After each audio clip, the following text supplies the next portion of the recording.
a la température pour nous.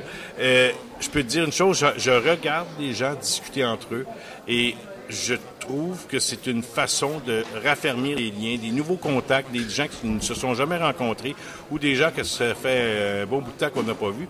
Mais somme toute, c'est de faire en sorte que les gens se discutent et c'est comme si c'était un... Je n'ai fait des mouvements, là, etc. Puis ça fait un petit bout de temps que nous, on a concentré nos efforts sur radioinfocité.com, puis on a laissé les assemblées de ce type. Mais c'est comme s'il y a un nouveau bébé qui vient de naître. Un nouveau bébé qui vient de naître. C'est un point de départ aujourd'hui. Ouais, je pense que c'est la relance d'un mouvement là, qui va prendre de l'ampleur, selon moi. Même si un animateur de Radio-Canada, hier, a annoncé publiquement que pour lui, c'est un mouvement qui prendrait fin rapidement. Moi, je dis tout à fait le contraire. C'est de la désinformation. C'est des jugements hâtifs. Moi, j'aimerais profiter du temps d'antenne qu'on a là, pour... moi, j'aimerais dire que je trouve déplorable que nous, de notre côté, on fasse une rencontre entièrement démocratique, comme tout le monde peut le constater.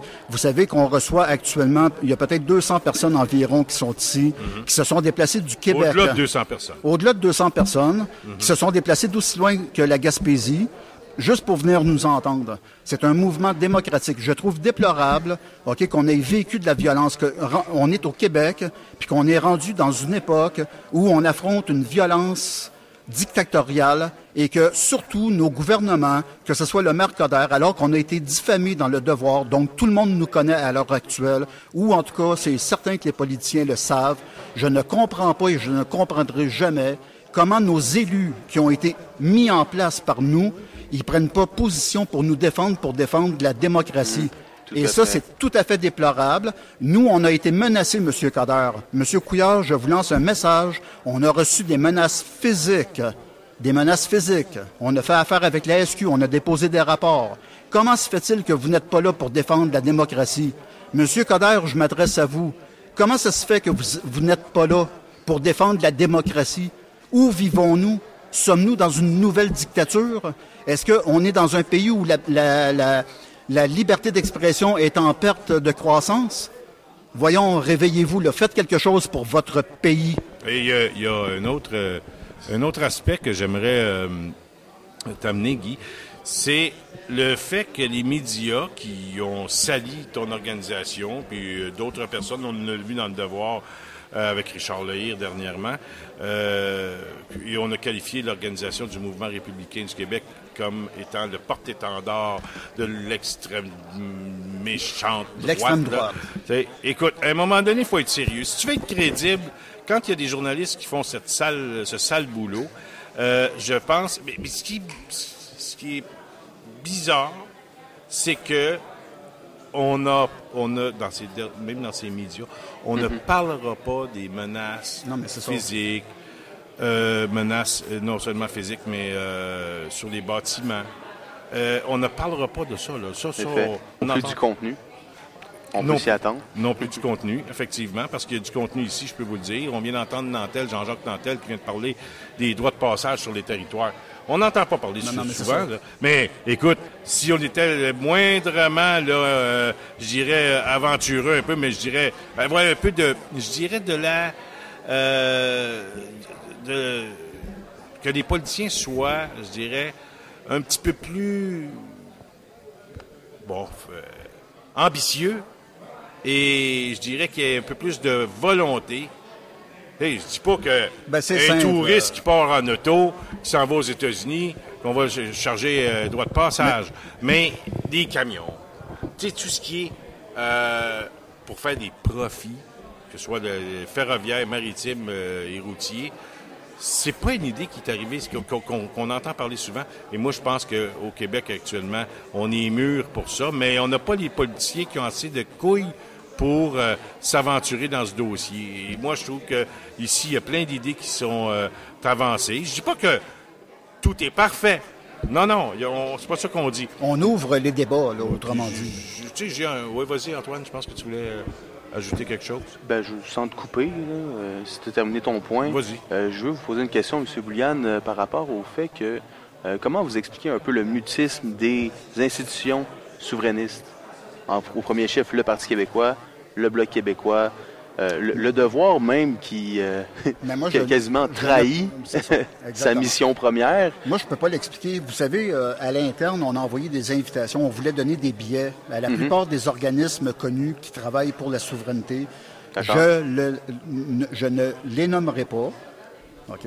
Mais à peu près, vous pouvez penser à toutes les organisations souverainistes connues au Québec. On voulait leur donner des billets donnés, là. On les invitait, je leur ai écrit personnellement. Je n'ai jamais reçu aucune réponse. C'est le vide total. Fait que, qu'est-ce qui se passe au Québec? Franchement, je ne saurais pas répondre avec exactitude. Mais il y a une bulle à crever à quelque part. Il y a quelque chose qui ne fonctionne pas. Ça, c'est certain. C'est comme s'il y avait une chape de plomb. Là, il y a quelque chose qui ne fonctionne pas. Puis, moi, mon but, c'est de faire bouger les choses. Ouais. Est-ce que je vais y arriver? Ça, c'est une autre question. Toute seule, Guy, je pense pas que tu y arrives.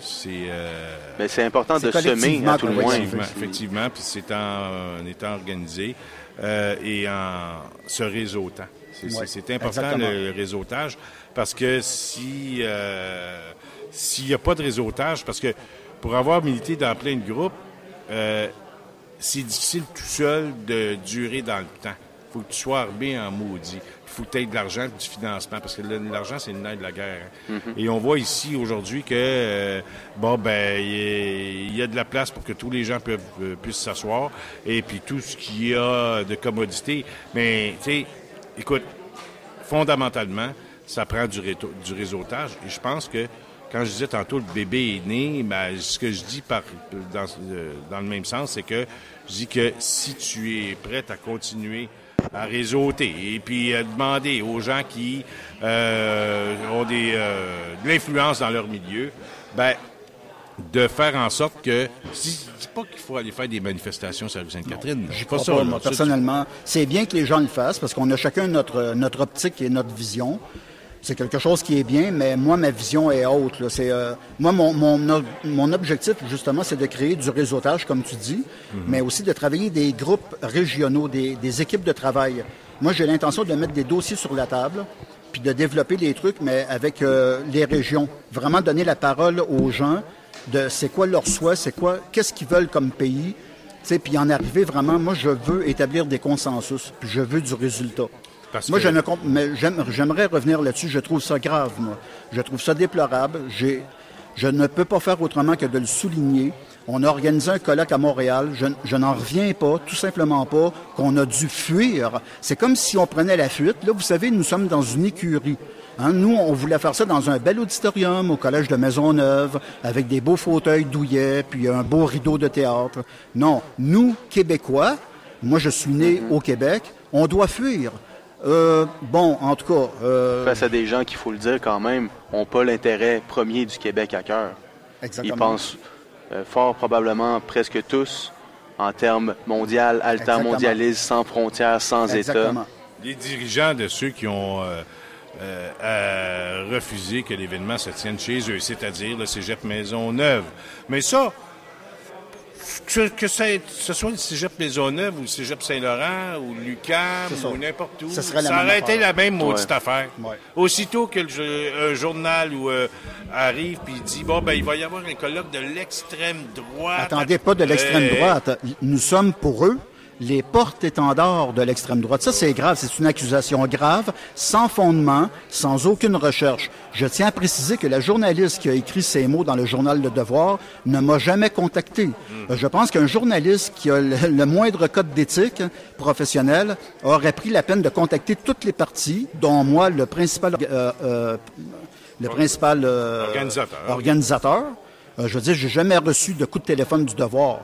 Puis là, on s'en va dire que le mouvement qu'on fait, qui a à peine 3 mois de naissance, mesdames et messieurs, nous sommes les porte-étendards de l'extrême droite au Québec. Donc, c'est grave et j'espère que nos politiciens vont remédier au problème.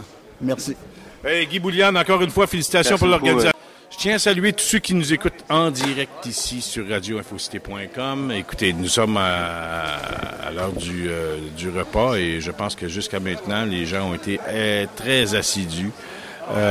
C'est vraiment des gens